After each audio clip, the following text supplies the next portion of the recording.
The Day the Clown Cried is the story of German circus clown Helmut Dork during the Second World War and the Holocaust. When he is fired for causing an accident during a show, Dork gets drunk and starts ranting about Germany and mocks Adolf Hitler. He is then arrested by the Gestapo and put in a concentration camp. Once inside the camp, he begins to befriend the Jewish children imprisoned there, but instead of being punished for fraternizing with the Jewish prisoners, he is instead commanded by the camp commandant to help him control the Jewish children. The climax of the film deals with Dork being forced to help lead the children to their deaths in a gas chamber, but Dork chooses to stay with the children to make them laugh during their last moments alive. As you are probably able to tell, the subject matter dealt with in the film The Day the Clown Cried is extremely heavy. The story for the film was conceived by Joan O'Brien and Charles Denton, and it was their intention to have a film represent the horrors of the concentration camps during the Holocaust, as not many films that dealt with the Second World War tackled this subject. The two sold their idea to producer Nat Waxberger, who thought the film had great potential. Waxberger reached out to famous stars such as Bobby Darin, Milton Berle, and Dick Van Dyke, but all turned the film down.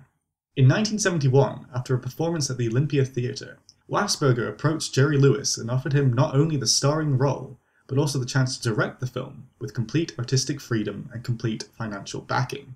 Lewis was initially reluctant to take the job due to the heavy subject matter of the film, because he had up until that point mostly only done comedic films. After rereading the script, Lewis agreed to make the film as he felt like he was doing something worthwhile, portraying the horrors of the Holocaust for the world to see.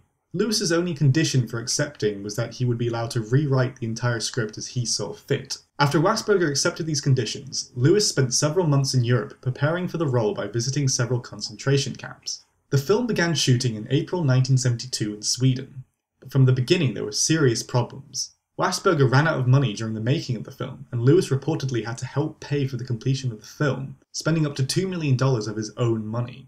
Because of this, Lewis appeared to be distracted, nervous, and preoccupied with money during the entire shoot. In addition to all of this, film equipment was either delivered late to the set or completely lost on the way. However, this was only a fraction of the beginning of the problems with the production of this film. After the film had finished shooting, Lewis presented a rough cut to O'Brien, who hated it so much she stated that it was not fit for release. Angered by this, Lewis declared that Waxberger had not fulfilled his role as producer. In retaliation, Waxberger threatened to take the film away from Lewis under the excuse that Lewis had breached his contract. Fearing that months of work would disappear, Lewis made an agreement with the studio that he could have the rough cut while the studio kept the original negatives. The film was not in fact banned due to it being infamously terrible, but in fact banned over these legal matters, at least at first. However, there is still a legend of the film being spectacularly awful.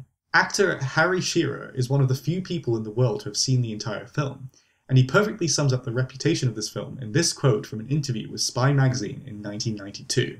With most of these kinds of things, you find the anticipation of the concept is better than the thing itself. But seeing this film was really awe-inspiring, in that you are rarely in the presence of a perfect object. This was a perfect object. This movie is so drastically wrong. Its pathos and its comedy are so wildly misplaced that you could not, in your fantasy of what it might be like, improve on what it really is. Oh my god, that's all you can say. According to the writers of the original script, Lewis is to blame due to his drastic changes of the script. However, Lewis himself believes that the main fault with the film is his direction, stating that he had lost the magic while making the film. So how likely is it that you'll be able to see this film? In 2001, after being asked by a member of the public about the likelihood of the film ever being released, Lewis responded by angrily saying, "None of your goddamn business," and that same year said to a reporter, "As far as discussing the movie, forget it. If you want to see any of it, forget it." The Library of Congress has acquired the one last remaining print of The Day the Clown Cried, on the condition, from Jerry Lewis himself, that the film not be released to the public until June 2024. The closest thing you can get to seeing the original film before 2024 is a 2-hour documentary called Der Clown, which recreates several scenes from the original script. Other than this, your best bet is to watch the 1997 film Life is Beautiful, which is supposedly a successful version of the original intent of The Day the Clown Cried. Thank you for listening, and see you next time.